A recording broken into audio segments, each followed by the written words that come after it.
Hello, everybody, and welcome to CADS. We're back again. We're here to talk about some football. We're here to be potentially a little bit depressed one more time. But we're also going to talk about that Champions League game. The Champions League game we actually won and played okay in. But, ladies and gentlemen, in 3 consecutive Premier League game weeks, Spurs have ended Bournemouth's 11-match winless run, West Ham's 10-match winless run, and almost handed Burnley an end to their 13-match winless run, managing somehow to actually scrape a draw against one of the teams in the bottom two. I don't know how much longer this can go on, but we'll talk it through. We'll talk it out with the boys. Those boys tonight are A. How you doing, A? Hey, how you guys doing? Um, Ashley Colley. How you doing? I'm all right. Good to be with you guys, and we can have a cathartic conversation. Oh, by the way, Stu, every week I see you, and it's like you sink lower and lower and lower. Can it get any worse? Can it get any worse? Like I start up here. I start nice and high in my seat, and as we start talking about the football, I just shrink down. That's what's happening to me. Like they've just robbed me down so far. I'm actually feeling ill today. I'm coughing and sneezing all day long. So apologies for those of you watching and listening in if I splutter or anyway anything through it. But luckily Marcel's in fine form. How you doing, Marcel? well, yes, the weekend retrieved itself a bit with today's results. The Gooners going down, and yesterday Toulouse had a fantastic win in the rugby, so it cheered me up a bit. So one of the things I'd like to talk to everybody about tonight is the impact that the next manager could have. What do we expect to see from our next manager? What would we like to see from our next manager? Is that next person going to be an interim manager like a certain Michael Carrick? Now, I think we can certainly say that Michael Carrick's had a positive effect over at Manchester United. And just 3 weeks ago, he could have been ours. So it's kind of sickening to see. I kind of feel that the next guy that comes in will have a lift simply by not being Thomas Frank. If he comes in and he just tries to get people playing front foot football, then the crowd will be behind him. I get the feeling the team will be behind him and it'll just give us a boost. The problem is that we have a horrendous run of matches coming up now. And by the sound of it, Thomas Frank is going to get the Eintracht Frankfurt game in midweek in the Champions League, and he'll probably win that because our record in Europe's pretty good. And if he wins that, he probably gets February because I can't see any point in getting rid of a manager and bringing someone new in to have I think, the most difficult run in our domestic season. So where do we go, gents? What's next? Well, I hope he doesn't get February because that means we're into. Well, it doesn't really because we may have to play a playoff round if we don't actually win on Wednesday. So we may have to play a couple of games, European games in February. So there is things at stake there, and keeping him longer. If we go to the knockout round, wouldn't it be better that we had a more positive attitude? It's almost like, okay, clean the slate. Let's go into the knockout round and have someone, whomever, interim or Xavi. By the way, I posted on Reddit, what do you think about Xavi, who's out of work right now? And I got like 180 responses, and from people who are Barca and Tottenham fans, and saying, "No way, he's coming here." And I thought, well, we got a team of internationals. We got quite a few Spanish-speaking players who would probably love to have him there. All our defense are actually all international, so he may find it interesting if we offer him enough money and enough control. So I don't know if we get past Frankfurt, if it's a good idea to give him February as well. I would rather have be that interim or a long shot, more permanent manager have that time to actually work on it before that Champions League knockout round happens. My thoughts. Yeah, well, you see, the thing is with bringing somebody in for February, whoever takes over has got almost a free pass. Yeah, There's no way the board is going to put pressure on them to have to win all those 4 games. They've got a free absolutely. pass. They've got time to experiment. They've got a few games to see who's who in the squad and how it all works. And so I don't think it's such a bad thing coming in there. If a new manager came in with an easy run ahead and didn't win a couple of games, then we'd be all scratching our heads and screaming again. Yeah, free pass. That's true. Two ways of looking at it. Yeah. There's no free pass when you're fighting relegation. Yep. And we're definitely fighting relegation at the moment. Aren't we? We are. We're definitely. I mean, our form is. There are only two teams in the league that have worse form than us. Burnley and Wolves. They're the only two teams that have worse form than us. Okay. So that is absolutely relegation form. Yep. I can't see any other way of describing it. Gets a easier ride. All I'd say about our new manager is, where the fuck is he? Shouldn't he be taking his time to come in? Yeah. Did he lose his visa? His passport somewhere? Because man, that should have happened a long time ago. We've been saying for weeks, it has to go now. This has to be it. This has to be it. It just hasn't happened, which tells me they aren't going to fire him. So why are they not going to fire him? Are they not going to fire him because we've got this difficult run of fixtures coming up? Are they not firing him because they genuinely have belief that he is the guy who's going to be able to turn it around and make Tottenham Hotspur a success? Or have they not fired him because they've actually reached out to Xavi and Xabi and anybody else who's currently available and said, are you interested in coming? And they were like, yeah, I'd rather not, if that's okay with you. I kind of get the feeling it might be that third one. Anybody who would be looked at as a good option right now has turned us down. And, maybe they're saying, well, the summer is a better time because there are certain candidates that may be available in the summer. One that would be very popular, a certain Argentinian. But yeah, go on, Ash. If you were a manager, would you come to this basket case of a club? I mean, me, I'm a Spurs fan, I'd absolutely take up. I mean, I'd be scared as hell of screwing it up, but I would be going in there, certainly. But I don't think there's too many that wants to come into this space. It's just too much of a mess. Some of the Barca fans responding to me on Reddit, and I don't know, was saying before Xavi went to Barcelona, they were a mess. They don't have a lot of money to spend. We actually have more money to spend, and they were a mess when he went in. I don't know because I not following that. He's tied to the club. That's like saying, Stuart, would you manage Spurs? Stuart will still take the opportunity to manage Spurs. He's emotionally tied to Spurs. Xavi always been Barca. So, that's a different scenario, I think. But would you want to do it for a club that you don't have a connection to? Yeah. Okay. Then the animosity, the toxicity between us fans, and even here, quite frankly, and Frank is only going to grow. And really, can that be allowed to continue? So, okay, so Xavi or any of those bigger ones not available right now, then is this, and I don't know, because I know nothing about him, but is this guy we brought, Hettinger, or however you pronounce it? Haitinger. Perhaps John Haitinger. Perhaps he is a stopgap that would end this incredible toxicity. Listen, Thomas Frank is a human being. He has a family.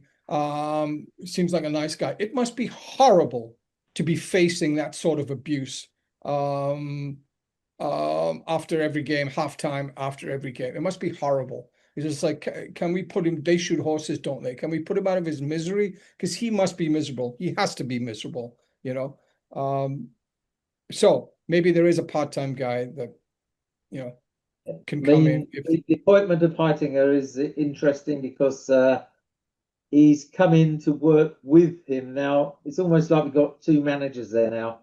Yeah. And I'm assuming he's seeing how things are running, and it could well be that, as we said earlier, that we've approached various people and they weren't interested. And Haitinger has come in and said, okay, put me in alongside him for a while and I'll do the interim if necessary. I mean, quite frankly, I think that would work because I don't think it matters who comes in at the moment as an interim. It's going to give us that new manager boost anyway. And Absolutely, let's be honest, these footballers can play football. I they mean, can. okay, well, I mean, we weren't pulling up trees against Dortmund, but we beat Dortmund, the second club in the Bundesliga. I mean, that's no mean feat with a really depleted side as well. We did it, and that don't tell me Thomas Frank suddenly came out with a fantastic game plan or anything else. That was down to the players themselves, and I think they're really up for the European challenge because they don't want to be eliminated from that because that really is the glory, so to speak. Although we haven't got a chance of winning it, but getting through to that knockout rounds is some achievement, and that's their pride, and they were playing for it. When it comes back, maybe I'm being a bit cynical, but that's what these grey hairs are about. Are the players just not trying in the Premier League in the hope that they'll get rid of him? I don't know. But it's a theory. You're not trying, but Marcel, they're probably not listening to him. I mean, Cootie going up, which is great, playing striker. I'm sure Frank is not saying, "Hey, Cootie, go up and play striker." He's just doing it himself and telling one of the other guys to cover him, And I think that's great. So I don't think they're listening to him. Even yesterday, we had 18 shots at goal, 11 on target. Dubravka had a terrific game. We should have won that going away in the first half. And I don't think it's down to Thomas Frank. I think it's down to the players going, enough of this shit, Let's just do it for ourselves type thing, This toxicity has to end between Frank and the players perhaps, but also Frank and the fans. Talking of Dubravka, I mean, a sneaky bid for him. I've always thought he's a good keeper, and he gets the ball rolling as well. He doesn't faff around like Vicario does. I mean, our friend Bob, who he came out with something very interesting earlier today.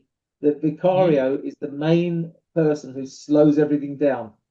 He gets hold of the ball and he stops and he looks and he looks around as if he's going to try something. Nothing ever happens. And then he just rolls the ball out or taps it sideways somewhere. I mean, we've got no keeper there with a vision to do the long throw, no Gomez type play,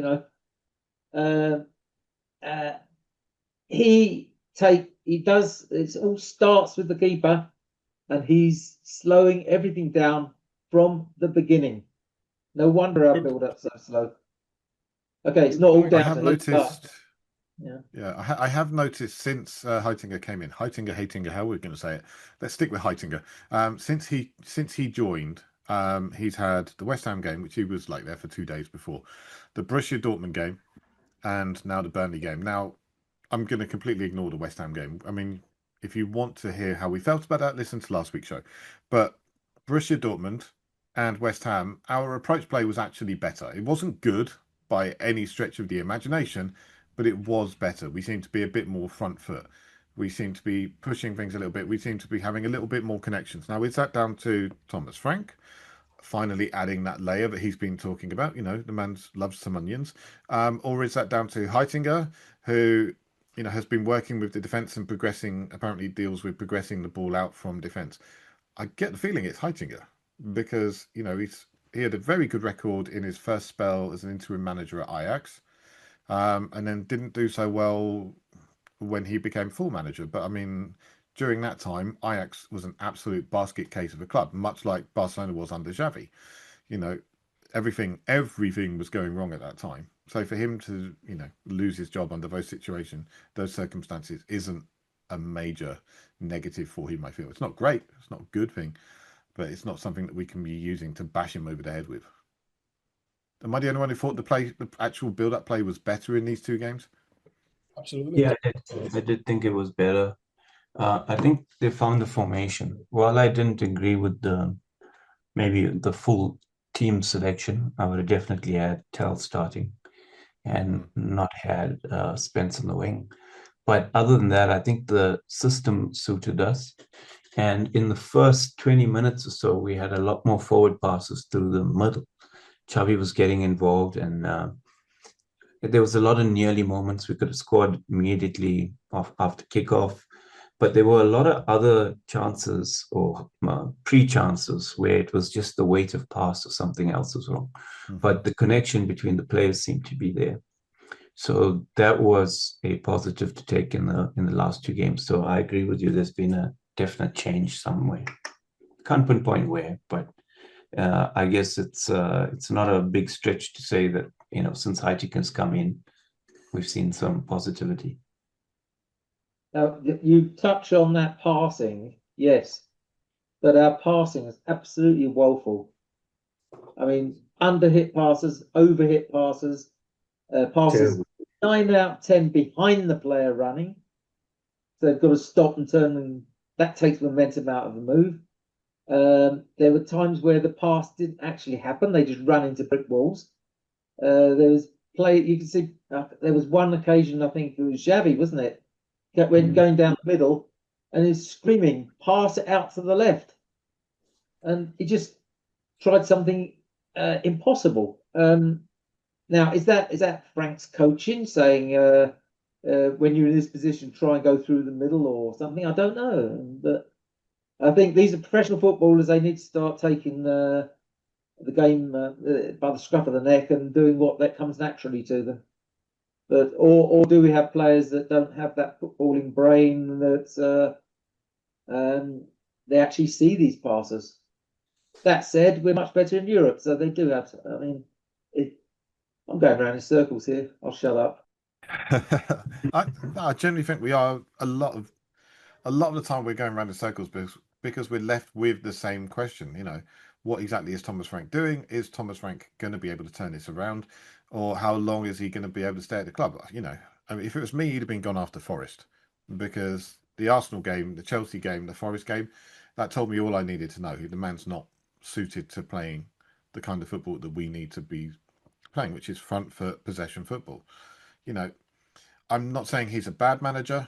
I think he's probably an extremely good manager to play chaos ball. He loves playing chaos ball. That's why we set up the way we do. We're not interested in keeping possession of the ball and doing something with it. We're interested in the opposition having the ball, forcing them into us making a mistake and forcing them into making a mistake and taking advantage of it. The problem is we're the ones making the mistakes, which is how this is these the point. two Chaos football is supposed to upset the opposition. What we're doing is chaos football upsetting ourselves. And I mean, we saw that again against Burnley. I mean, the first goal, there is no way that Walker should have had that much space. I mean, Walker's an excellent crosser of the ball. He shouldn't have had that much space to ping a ball in. Then you should win the header. And, you know, you should also be like in position to challenge for the header, Cuti Romero, because that is your spot. That's your position. You know, letting it bounce through was awful. Why were we there in the first place? We had the ball up in the other half, in attacking position. Stop, turn, pass back, pass across, pass back to the bloody goalkeeper, who then rockets the ball out to Romero, who's looking the other way, and that's how it all started. They get the throw in, get the cross in, bang. I mean, we shouldn't be up. We should have been taking. It was 1 minute to the end of the half. We should be sort of seeing out that half in their end. What is going on? Should have been. They just keep hold of possession, keep hold of the ball, make the opposition work. I mean, Thomas Frank said something about, you know, it's so much harder to hold on to the lead when you're in games like this because you have to defend hard. It's much easier to defend when you're the team that's got the ball. You know, you get knackered by chasing the ball. You don't get knackered by keeping hold of the ball. It lifts you. It gives you something to do. If you're chasing the ball the entire time, that's what tires you out.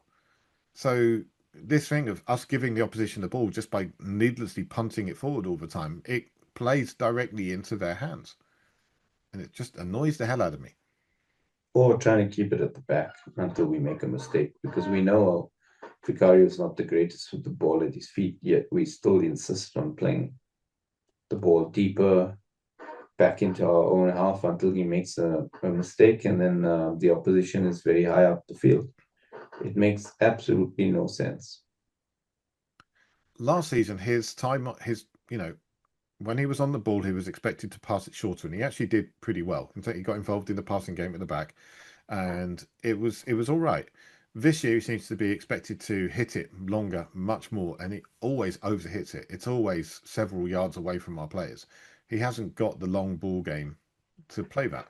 If you want to play that way, you've got to play Kinski, who is much better with the ball at his feet, who is much better at passing and throwing the ball out. The only problem with Kinski is he's really not very good at judging the flight of the ball, which is kind of a basic tenet of goalkeeping. So the goals he's conceded when he's played for us are where he's completely misjudged the movement of the ball, whether it's bounced just in front of him, where he's trying to claim a cross or something like that. I said in the commentary thread we had going, Kinski is very good at the stuff that Vicario is bad at, but also vice versa. And we kind of need a goalkeeper who's actually going to do that basic goalkeeping job, which is catching the ball when it's in the air. Yeah, I agree with you. They have opposing weaknesses, and neither helps us. Well, on a So positive what happened at half time then? I mean, we in the first half we took them to cleaners, except for that lapse of concentration in the end. I mean, yeah, it wasn't a fantastic performance in the first half, but we were so on top of a very poor team. Half time comes, we come out and we go back to the old-fashioned way. So what on earth does Thomas Frank say at half time? Is it we're at 1-1, we're not losing, let's make sure we don't lose this. And he took, okay, Porro might not have been having his best game, but why was he taken off at half time? He wasn't injured, was he? No, that seemed like just because he's been playing every game, Marcel. You could see that because he essentially gave Udogie only half a game and Porro half a game, and we've still only got 3 fullbacks for Wednesday's game. So if that was the reason to rest him, then I can understand that. He plays every game. He can't be playing every game. So I think it spelled him off by having Spence, who's younger. Has not played every game to go in there, and we still got 3 fullbacks. It did change the whole dynamic, though. Yeah, could well have. But we then sat back, didn't we? And then in the final couple of minutes to try and get back into the game, he went full of Aussie Ardiles, didn't he? Let's stick more strikers on. Well, it seemed to be we were playing 5-1-1-3 at the end, which was really weird way of trying to play football. We had Archie Gray, being the only midfielder, playing a number 10 in Xavi and having 3 forwards strung across the front. I was like, what is going on? This isn't going to work. For me, the biggest problem is this. You could see the Burnley goal coming 10 minutes before. A mile off. Yeah. And that is the time to make a change to try and, gain back some of the incentive. And it never happened. He waited till they were ahead to make changes to draw a game, instead of making changes when you can see we're under pressure while we're still drawing the game to try and win the game. And that's the problem with his mindset. And if that doesn't change, he'll never manage a big club again. And then he brings on Scarlett at last, but then with Solanke. Now, the two of them are almost running into each other. They're occupying the same space because that's their natural game. Tell was also playing up there as well. So it's just weird. Tell's more wide, though, isn't he? I mean, Solanke and Scarlett seem to be almost running into each other because that's their natural space. The change. I was going to. Why did he start with Tell? I can't understand why he didn't start with Tell. Seeing as though the guy didn't play in the week, he was fresh. We're trying to manage injuries and freshness of players in a busy schedule, and he leaves out the guy who's freshest because he hasn't played in the week. I don't get it. And has also been one of our better players recently. Yeah, he has been. Go on. Yeah, I totally agree. I actually thought he was going to start just for, come on, you dropped him out of the Champions League squad, start him. You can't play, so rest somebody else.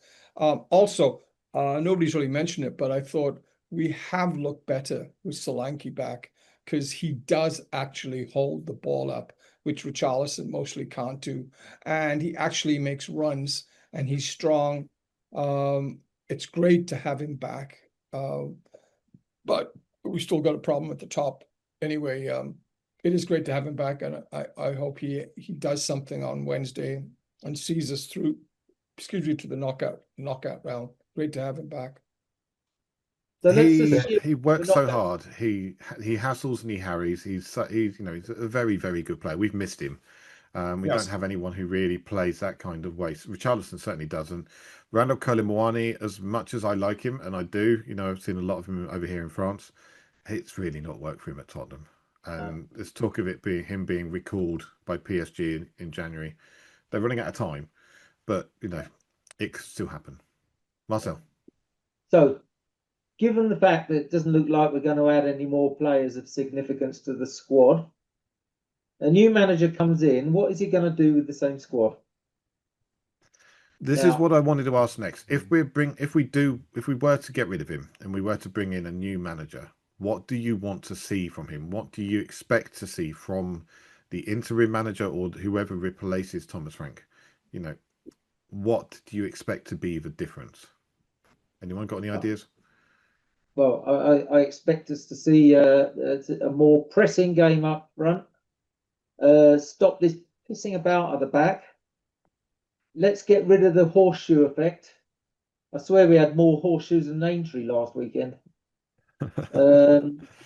It's boring. Do we have the players to do it? Probably do. Austin's favourite thing is let's build a team around Bergwell and Gray. Why not? Two young, enthusiastic players. I would maybe rotate the goalkeepers even. As you were saying earlier, Stuart, they each good at each other's failings, But if we've got a keeper in the number one spot at the moment who has certain failings, and that's not working, let's try the other one. Absolutely. Yeah, maybe he does struggle with the flight of the ball, as you're saying, but it'll only get better with experience. Oh, he's going to be an excellent goalkeeper, but he needs a little bit more time. I think there's talk of a swap with West Ham, one of their players coming to us and him going to West Ham. And if that's an idea to get him game time, I'm fine with that because he does need game time. But if he's just going to go there and sit on the bench, I'm not interested. It's no point. So just on with what Marcel said, get him playing more. I wonder if Frank and he have a problem that nobody's really mentioning, because it just seems like he just, purposely just leaves him out. And Byfield, use him a little bit more. And for heaven's sake, LWB, that's another thing I would do. Come on, give him some minutes. Give him 15 minutes. Give him 20 minutes. Come on. It can't be worse than what we've got. Bergwall is out, so we do have an issue there in terms of creative players. So come on, put him in. Yeah, I think he's so strident. Another thing, just basically the change in thinking. Remember one thing that Ange, and I did admire him, and I think the players loved him for it, was he said, okay, play it this way, and if you make a mistake, it's on me. It's not on you. And I think that encouraged players. So an attitude change would be great, because Frank is killing us with his attitude. Defense first, pass backwards, build up from the back.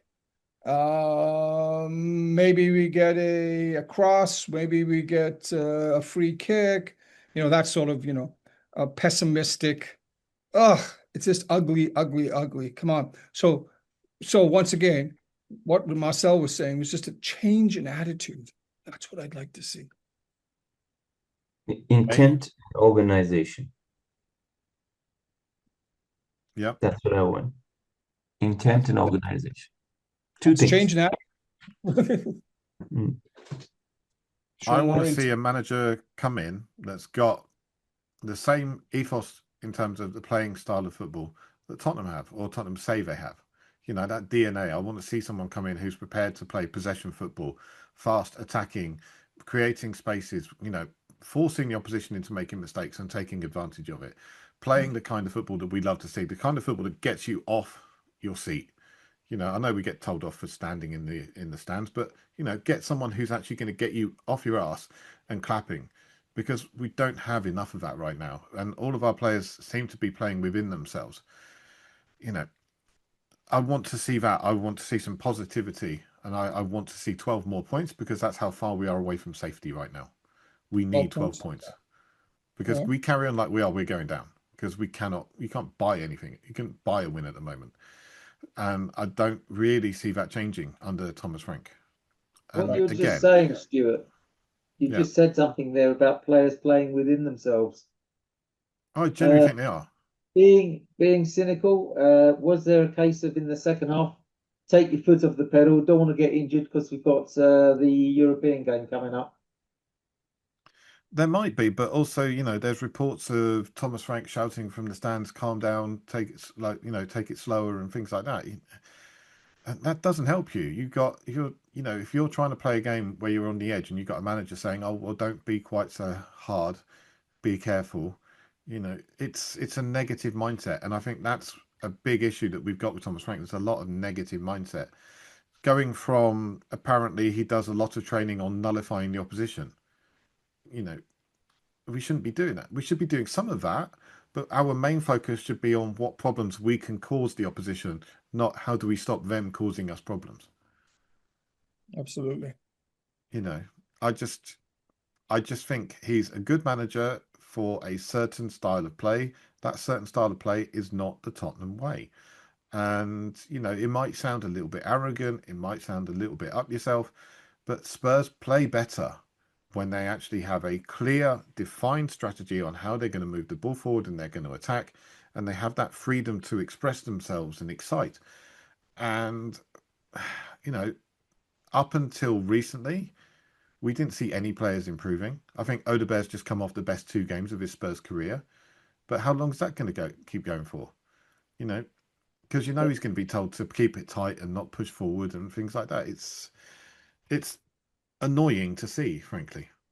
And you said it, But freedom of expression. Yeah. Didn't Tell have a couple of really good games, and then it And doesn't then even got start dropped. them. Right. Yeah, he had 2 good games. He got dropped from the Champions League squad for a half-fit Dominic Solanke, and then he didn't even start the next game against Burnley, which you would have thought would be a given, because Solanke is still building up his fitness. You can't be expecting him to play all of 90 minutes one match and then 86 minutes of the next one. It's He's trying to save his job, so he'll run Solanke into the ground to save his job. It, which may or may which is not what he happen. did with Berraval, because Berraval was injured, had a calf injury, and then he was told, he has to play against Dortmund, and he picks up an ankle injury. People go, "Oh, but it's different injuries." I can tell you. I mean, I've played hurt. I've played football hurt, and I'm sure Marcel's played rugby hurt. You carry yourself in a way to protect the injury you've got, and then you are much more likely to pick up a second injury because your body is imbalanced. You know, if you've got an Exactly. ankle injury one side, you're more likely to pick up an ankle injury the other side when you return. You compensate it. Yeah. Simple. So, I think playing Berraval so much so soon after coming back from an injury was crazy. And he shouldn't have started the match against Dortmund. But frankly, we picked up so many injuries, he almost had no choice. Almost had no choice. Exactly. I mean, Yeah, he had 11 fit outfield players, so he could, drop one of them. And that was it. And that was Randall Colomwani. Yeah, I agree with almost all of that. The only thing I would say, we need to be cautious about people saying things, always telling them to calm down and stuff. There's so much of made up things for people's own angles now that's out there. It's difficult to believe all those things. I have seen him say calm down. I've seen him on TV telling people to calm down, but I always figured it was telling them to calm down in possession, because we were in times where we were just giving it away too frantically.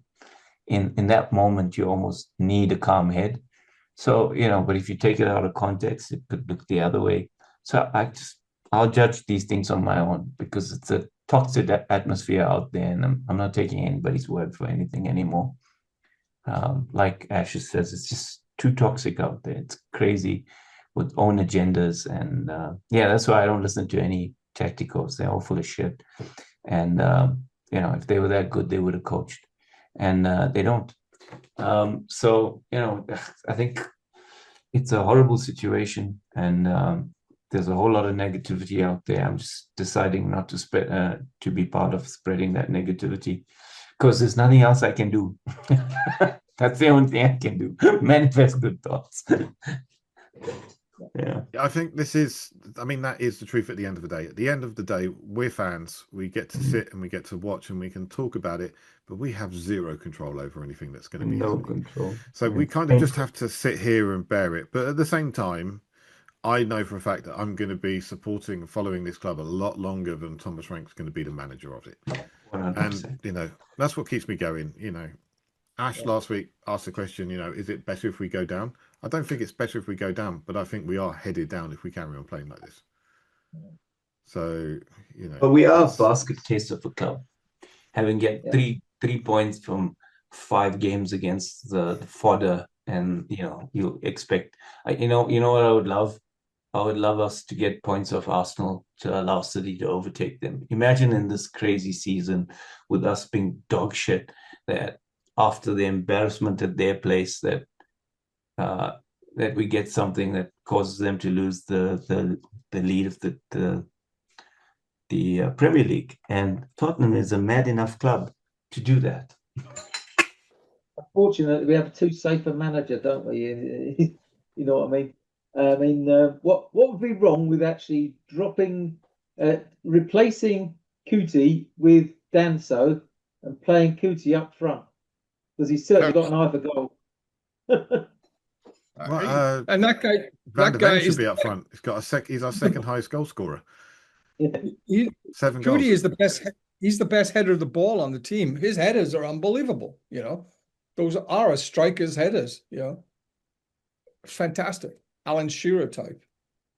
And Danso's pretty good in the air for defensively as well. Danso's a good, solid player. Generally, all round, he rarely lets you down.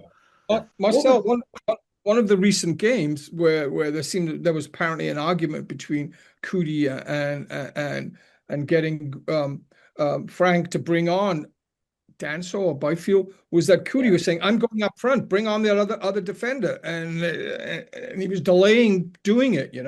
So this is definitely from fans in attendance saying they heard it, they saw it. This is not just us hearsay; they saw it. Yeah. And what's going on with our throw-ins? Who? Oh, we're so slow. You see other teams, they pick the ball up and there's someone running and the ball is thrown straight to them. We stand there for an age and mostly Paro. Yeah, well, both sides are just standing there doing nothing. I mean, there was a situation yesterday. We had Danso on the field who's got a massive throw. And Poro's run to pick up the ball. Danso's close by. Nobody's showing for the ball. I'm thinking, chuck it to Danso, let him throw it right down the wing. The thing is, Danso's got a big throw, but it's a slow throw. It's not whipped. It's not a flat throw. It's very, very slow. It goes a long way, but it's slow.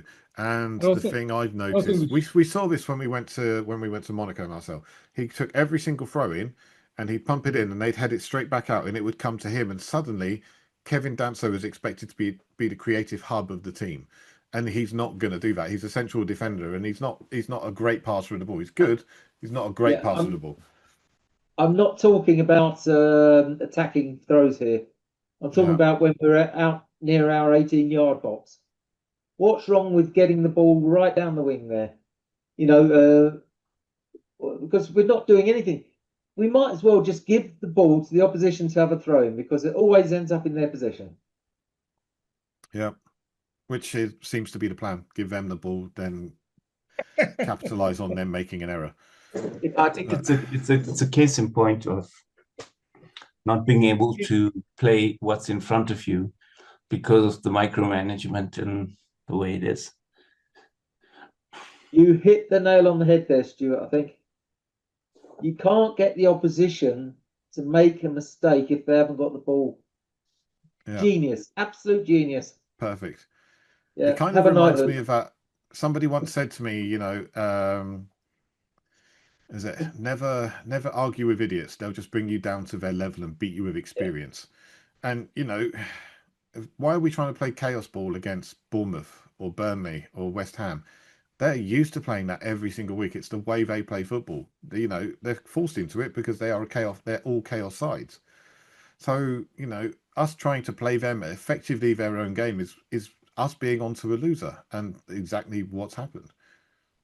It's probably why we've got what looks like a tough month coming up. We'll probably do better than we expected because we seem to do well causing chaos against the bigger sides when they expect us to play one way and we come up with a different plan. I mean, we beat Man City earlier in the season. Newcastle we got a draw with, and people saying, oh, that's a better performance. I really didn't think it was, but some people seem to think it was. Maybe we're going to do better against bigger sides. But I'd kind of like to see some good football at the same time, if that's all right. I mean, the chaos thing is how you get cup upsets, isn't it? Non-league side beats a championship side or whatever. And that happens because it's complete chaos and the higher professionals are not used to facing it. So we're basically putting ourselves on the level of the Morecambs of this world, aren't we? Yeah. Didn't Wimbledon do that one year against Liverpool in the FA Cup? Chaos ball, and I think they might have beaten Liverpool that one. Yeah, chaos ball plus Vinnie Jones breaking everyone's legs. Exactly. Right. Oh, dear me. Oh, dear. I think we're all feeling that. All right, so yeah, that's where we are, everybody. That's where we are. If you've made it this far into the pod, please give us a like, please give us a follow. Just say hello to us on Spotify. It will help. And we'll be back to talk about the next amazing chapter in the Tottenham Hotspur story, which will be the Eintracht Frankfurt game and the Manchester City game. Oh God. Normally we do well against Manchester City, but I'm dreading this. I'm dreading. I think it could be really embarrassing. But if we lose against City, it gives them more chance of catching Arsenal. So maybe this won't be all bad. Arsenal lost today, yeah. United beat them. Yeah. So there we go. Well, you see, Manchester United brought in an interim manager, didn't they, when they were in the shit? Yeah, absolutely. Somebody that we were linked to. And people are like, oh, but he didn't do very well in the Championship. So, okay. I think if you've got an affinity for the club and you're trying to play a certain brand of football, maybe working lower down the leagues isn't for you. Maybe you need to play with that higher. You need to manage that higher caliber of player. But, we'll see. We'll see how it goes. We'll find out when Ryan Mason gets brought back in to cover for the third time and he gets to work with better players than he had at West Brom, who continue to not do very well, even though he's gone. All right, thank you very much, gentlemen. Let's call it a day there, and we will be back on the 2nd of February, and we'll be talking about those two games, and hopefully we'll be talking about some positive experiences. So, gentlemen, I require you to have some positive experiences to talk it through with me. Until then, everybody, thanks for joining, and come on, you Spurs. Bye.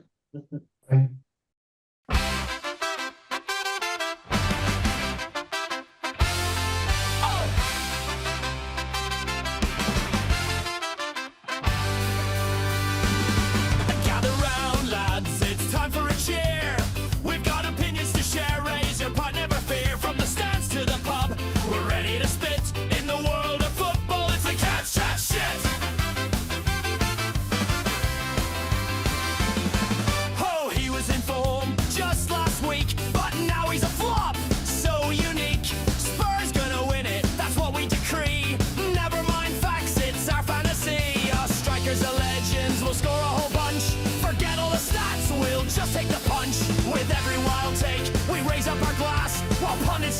cycle. Ignore them, alas. The CADS chat shit.